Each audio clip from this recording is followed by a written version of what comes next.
ট্যাক্সিটার ভাড়া মিটিয়ে তেজপুর জংশনে যখন ঢুকলাম তখন প্রায় রাত 10টা বাজে। আমার ট্রেন ছিল 11টায়, কিন্তু ধন্যবাদ ভারতীয় রেল, ট্রেনটা প্রায় 6 ঘন্টা দেরিতে চলছে। অতএব সকালের আগে আসার সম্ভাবনা নেই বললেই চলে। একবার ভেবেছিলাম হোটেল নেব কিনা, কিন্তু মাত্র একটা রাতের ব্যাপার, তার উপর আমার এসি 2 টায়ারের টিকিট। জংশন স্টেশনে প্রথম শ্রেণীর ওয়েটিং রুম থাকবেই, সেখানে পায়ের ওপর পা তুলে একটা রাত কাটানো বিশাল কিছু কঠিন হবে বলে মনে হয় না। এই ভেবেই স্টেশনে ঢুকেছিলাম, কিন্তু হায় ভগবান, গোটা স্টেশনে একটা মাত্র ভাঙাচোরা ওয়েটিং রুম, তাতে এসি দূরের ব্যাপার, ফ্যানটাও ঠিকভাবে চলছে না। অরুণাচল প্রদেশে ঢোকার আগে তেজপুরি আসামের শেষ বড় জংশন, সেখানে এরকম অবস্থা আশা করিনি। বেশ হতাশ লাগছিল, কিন্তু এখন আর উপায় নেই।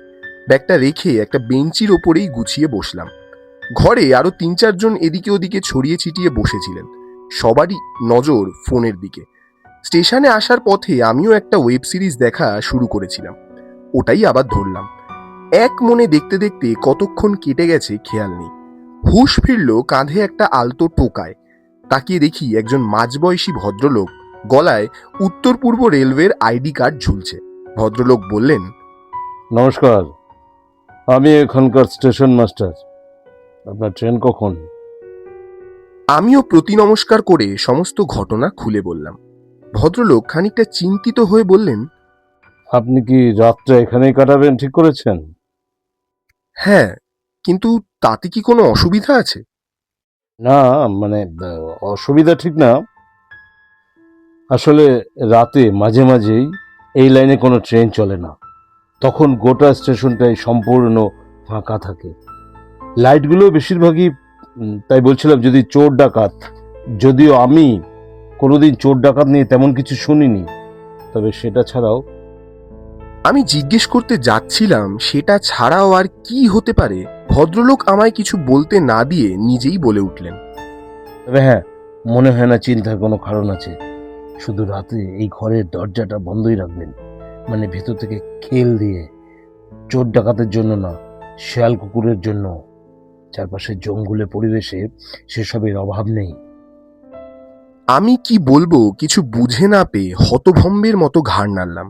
ভদ্রলোক নিজের চিন্তার ভাবটা কোনো রকমে লুকিয়ে পায়ে পায়ে দরজার দিকে এগিয়ে গেলেন, কিন্তু বেরোনোর ঠিক আগেই হঠাৎ কি যেন একটা মনে করে থমকে দাঁড়ালেন। তারপর ঘুরে দাঁড়িয়ে খানিক আমতা আমতা করে বললেন, আর একটা কথা ছিল, হ্যাঁ বলুন। রাতে যদি আপনাকে ঘরের বাইরে থেকে কেউ ডাকে, তবে ভুল করেও দরজাটা খুলবেন না, তা সে যতই ছটপট করুক। এটা বলেই ভদ্রলোক আমার কোনো উত্তরের অপেক্ষা না করে হুড়মুড়িয়ে ঘর থেকে বেরিয়ে গেলেন। আমি খানিকক্ষণ অবাক হয়ে তাকিয়ে তারপর আবার ঘরটার চারপাশে একবার তাকালাম। এতক্ষণ খেয়াল করিনি যে একটু আগেও ঘরে যে গুটি কয়েক লোক ছিল তাদের একজনও আর এখন এখানে নেই। আরো খানিকটা অবাক হয়ে হাতের ঘড়িটার দিকে চাইতে দেখি 12টা বেজে 5।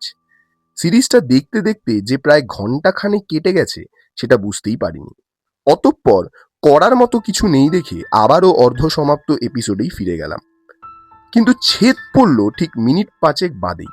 সেই স্টেশন মাস্টার আবারও। কাঁধের ব্যাগটা দেখে বুঝলাম ভদ্রলোক বেরোচ্ছেন।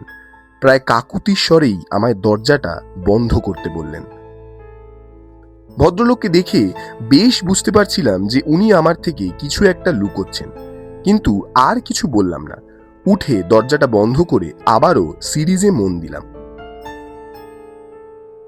প্রায় ঘন্টাখানেক পর 2টো এপিসোড শেষ করে কান থেকে হেডফোনটা খুললাম। এতক্ষণ একটানা বসে থেকে কোমরটা ধরে গেছে, খিদেটাও বেশ পেয়েছে। আর কিছু না হোক অন্তত 1 কাপ চা পেলেও চলে। আশেপাশে কোনো চায়ের দোকান আছে কিনা দেখলে হয়, ভাবতে ভাবতেই বেঞ্চিটা থেকে উঠে পড়লাম। পায়ে পায়ে দরজার দিকে এগিয়ে দরজাটা খুলতে গিয়েই 2টো জিনিস লক্ষ্য করলাম। এক, দরজার খিলটা ভীষণই নড়বড়ে, মানে এটা দেওয়া আর না দেওয়া দুইই সমান। আর 2, বাইরে জনমানুষের সারা শব্দটুকুও নেই। একটা অদ্ভুত নিচ্ছিদ্র নীরবতা যেন চারপাশকে গ্রাস করে রেখেছে। পরক্ষণেই স্টেশন মাস্টারের সাবধান বাণীটা মনে পড়ল। দরজাটা খোলা আদৌ ঠিক হবে কিনা ভাবতে ভাবতে খানিকটা আপন মনেই দরজাটা খুলে ফেললাম। আর তৎক্ষণাৎ বাইরের ভীষণ গাঢ় অন্ধকারটা ঘরের এই সামান্য আলোটুকু মিইয়ে দিল। অবাক হয়ে দেখলাম কুয়াশা মোড়া গোটা স্টেশনে একটা টুনি লাইটও জ্বলছে না।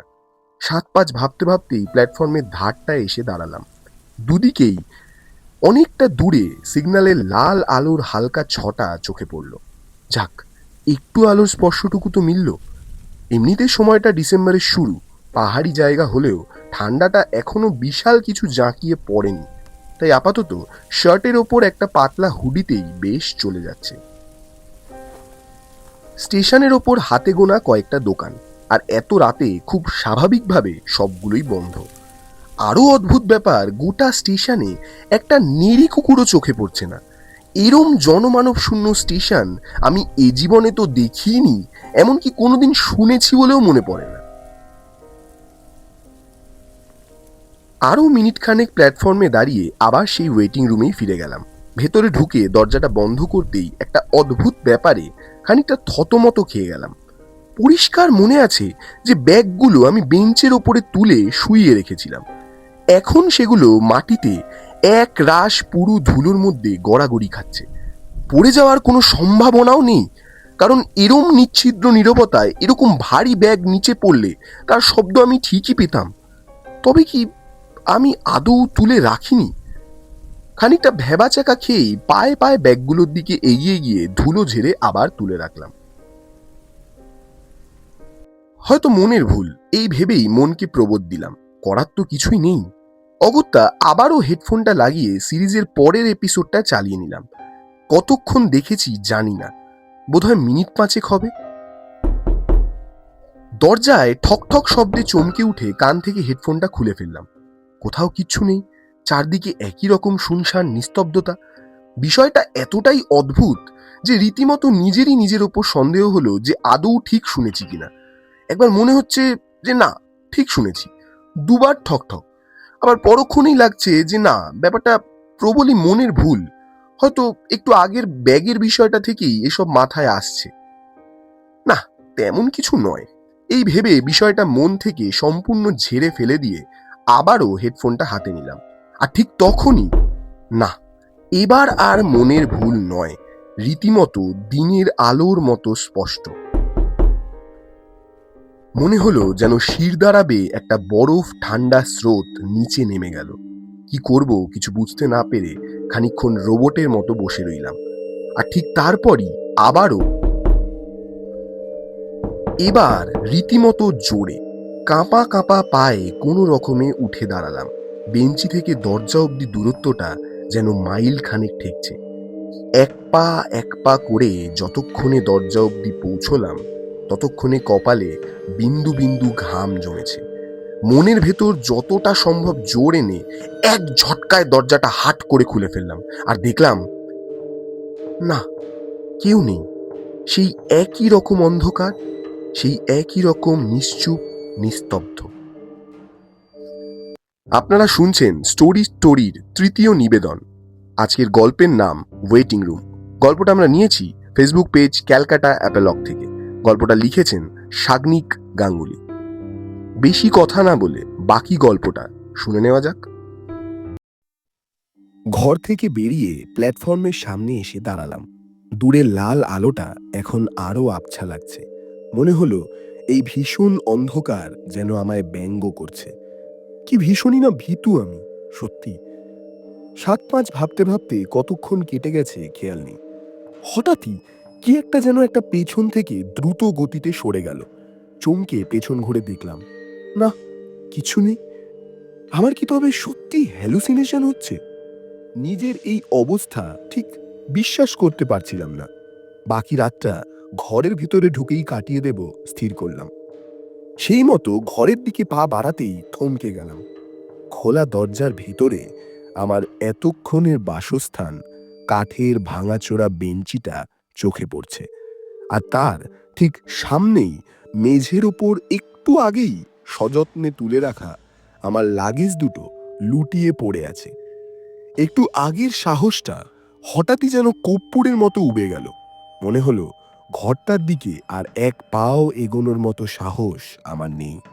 আর ঠিক সেই মুহূর্তেই কাঁধের ওপর একটা আলতো স্পর্শে আমি শিউরে উঠে পেছনে ঘুরলাম, আর দেখলাম একজন তুরথুড়ে বুড়ো, মাথা সমেত গোটা মুখটাই সাদা চুলে ঢাকা, পরনে শতচ্ছিন্ন কতুয়া আর হাতে একটা লাঠি।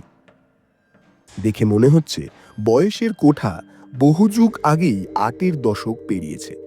সামান্য ভয়, খানিকটা লজ্জা, অনেকটা বিস্ময় আর এক রাশ বিরক্তি মেশানো গলায় হিন্দিতে জিজ্ঞেস করলাম, কে আপনি? এত রাতে এখানে কি করছেন? লোকটা তখনই কোনো উত্তর দিল না। কিছুক্ষণ আমার মাথা থেকে পা অব্দি পরক করে ভীষণ চাপা খ্যাসখ্যাসে স্বরে বলল, আমি এখানেই থাকি, কিন্তু তুমি কে? আমার ট্রেন রাতে ছিল, লেট হয়ে এখন সকালের আগে আসবে না, তাই ওয়েটিং রুমেই রাতটা কাটাবো ভেবেছিলাম। হ্যাঁ, তো কাটাও না, বাইরে দাঁড়িয়ে কি করছো? ওখানেই ছিলাম, হঠাৎই কি একটা দরজায় টোকা দিচ্ছিল বারবার করে, তাই দেখতে এলাম। কিছু পেলে? লোকটা কিরম সন্দিগ্ধ দৃষ্টিতে আমার দিকে চেয়ে জিজ্ঞেস করলো। আমি একটু আমতা আমতা করে ভীষণ লজ্জিতভাবে বললাম, না, মানে সেরকম কাউকে তো। তাহলে হা করে দাঁড়িয়ে কি করছো? ভেতরে চলো। হ্যাঁ, চলুন। আমার কথাটা শেষ হওয়ার আগেই উনি দেখলাম চলতে শুরু করে দিলেন। হাতে লাঠি থাকা সত্ত্বেও সেটার ব্যবহার না করে খুব অদ্ভুতভাবে খুঁড়িয়ে হাঁটছিলেন। একবার ভাবলাম বলি, কিন্তু থাক, কোনো প্রয়োজন নেই ভেবে চুপচাপ ওনার পেছন পেছন ঘরে গিয়ে ঢুকলাম। ঢুকেই দরজাটা বন্ধ করার জন্য পিছু ঘুরতেই ঘরের আলোটা ঝুপ করে নিভে গেল। একটু আগের সেই ঠান্ডা স্রোতটা আবারও শিরদাঁড়ার আনাচে কানাচে জানান দিল। কোনো রকমে পকেটে হাত দিয়ে ফোনটা বার করে ফোনের আলোটা জ্বালতে গেলাম, কিন্তু আরও সাংঘাতিক ব্যাপার, ফোনটা অন অবধি হলো না। অথচ খানিক আগে পর্যন্ত মনে আছে ৬০% বেশি চার্জ ছিল। এতক্ষণে আমি বুঝতে পেরে গেছি স্টেশন মাস্টার আমার থেকে ঠিক কী লুকোচ্ছিল। কি করব কিছু বুঝতে না পেরে দরজা দিয়ে বাইরে যাওয়ার চেষ্টা করতেই গাটা শিরশির করে উঠল। আমার অজান্তেই দরজাটা কখন যেন বন্ধ হয়ে গেছে। আমি বুঝতে পারলাম আমার বুকের কাছটা ক্রমশই ভারী হয়ে উঠছে। ঠিক তখনই সামনে থেকে সেই ভীষণ রকম গলাটা বলে উঠল, দরজার কাছে কেন? এখানে এসে বসো। মনে হলো শেষের কথাটায় যেন খানিকটা ব্যঙ্গ লুকিয়ে আছে। নিজের সমস্ত প্রতিরোধ উপেক্ষা করে আমি যেন একটা চুম্বকে আকর্ষণে আটকে থাকা লোহার আংটার মতো সামনের দিকে এক পা করে এগিয়ে চললাম। কিন্তু ঠিক সামান্য কিছুটা যেতেই একটা বেশ ভারী কিছুতে হোঁচট খেয়ে হুড়মুড়িয়ে পড়ে যাচ্ছিলাম। লোকটা ওর একটা হাত বাড়িয়ে আমায় না ধরলে শটান মেঝেতেই পড়তাম। কিন্তু লোকটার হাতটা কি ভীষণ রকম ঠান্ডা। কোনো রকমে সোজা হয়েই ছিটকে সরে গেলাম, আর পরক্ষণেই মনে একটা প্রশ্ন জেগে উঠল, হোঁচটটা খেলাম কিসে? আমার ব্যাগগুলোই কি? কিন্তু ব্যাগ তো এত কাছে থাকার কথা নয়। আমার বসার বেঞ্চের একদম শেষ প্রান্তে রাখা ছিল। ঘরের মধ্যে আর কিছু ছিল বলেও মনে পড়ে না। তবে হজরটা নিতান্তই কাকতালীয়, কিন্তু জিনিসটা নয়। কথাগুলো ঠিক যেন আমার ঘাড়ের পাশ থেকে ভেসে এলো। চমকে পিছনে ফিরলাম আর দেখলাম একটা বীভৎস দৃশ্য।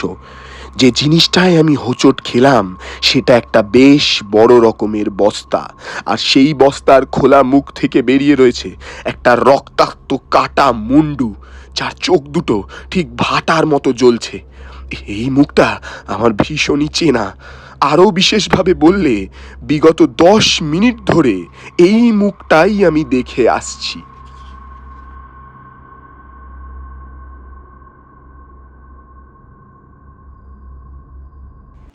এর পরের ঘটনা সংক্ষিপ্ত। ওয়েটিং রুমে সেই ঘরের পরদিন ভোরে আমার সংজ্ঞাহীন শরীরটা লোকজন উদ্ধার করে।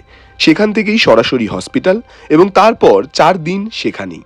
প্রথম দিকে প্রবল জ্বরে আমি প্রায় সারাক্ষণই ভুল বকে গেছি, ফলত খুব উচ্চমাত্রার ওষুধের প্রয়োগে শরীরটাও ভীষণ কাহিল হয়ে পড়ে। তার উপর মনের অবস্থা ছিল তথৈবচ। কিন্তু আর বেশি দিন দেরি করা যেত না, তাই দিন চারেক পর বেলার ট্রেনে আমার বুকিং হয়ে যায়। সেদিন সকালে হসপিটাল থেকে রিলিজ নিয়ে স্টেশনে আসি। স্টেশন মাস্টার আমার লাগেজগুলো সাবধানে রেখে দিয়েছিলেন। আমাকে দেখেই ভীষণ ব্যস্ত হয়ে বসতে দিলেন, বেয়ারাকে বলে চাও আনালেন। তারপর একবার গলা খাঁকারি দিয়ে হাত জোর করে খানিকটা লজ্জিতভাবেই বললেন, আমায় ক্ষমা করবেন, আমার জন্যই আপনার এই অবস্থা। আগে ভাগে মানে সবটা খুলে বললে হয়তো এই ঘটনা ঘটতো না। আমি ওনার হাত দুটো ধরে বললাম, না না, আপনার দোষ নেই। আপনি বললেও হয়তো আমি সেসব বিশ্বাস না করে স্টেশনেই রাত কাটাতাম। তবে ব্যাপারটা আসলে কি বলুন তো? ভদ্রলোক চারপাশে একবার চেয়ে নিলেন, তারপর চেয়ারটা সামনের দিকে টেনে মৃদু গলায় বলতে শুরু করলেন, আজ থেকে প্রায় 30 বছর আগে এক রাতে এখানে এক বুড়ো এসে আশ্রয় নিয়েছিল। ওর কাছে অজস্র গয়নাগাটি, সোনা দানা ও আরো দামি জিনিসপত্র ছিল। কোথা থেকে তা পেয়েছিল কেউ জানে না।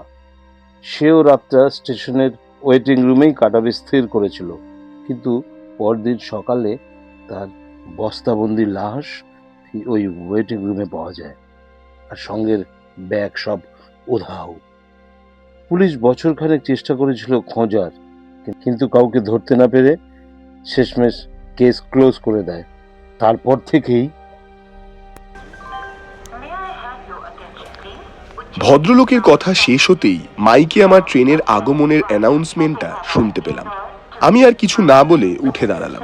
ভদ্রলোককে একটু নমস্কার করে বিদায় জানিয়ে আমার লাগেজ দুটো নিয়ে বেরিয়ে এলাম। বেরিয়ে এসে একটা কুলিকে জিজ্ঞেস করলাম, ভাই সাব, ইয়ে B1 কামরা কাহা আয়েগা? কুলিটা মুখ থেকে জর্দা দেওয়া পানের পিক থু করে পাশে ফেলে বলল, यहाँ से थोड़ा सीधा जाते ही लेफ्ट में एक वेटिंग रूम आएगा, उसके सामने ही आएगा। কুলিটার শেষ কয়েকটা শব্দ আমার কানে ঢুকলো না। এই প্রবল দিনের আলোতেও আমার শরীরটা ভীষণ ভয় ঘামতে শুরু করেছে। আমার চোখের সামনে বেলা 12টার রৌদ্রোজ্জ্বল দিন মুছে এখন ভেসে উঠেছে সেদিনের সেই বিভীষিকাময় রাত্রি, আর সেই রাতের ভীষণ আতঙ্কের সেই ওয়েটিং রুম।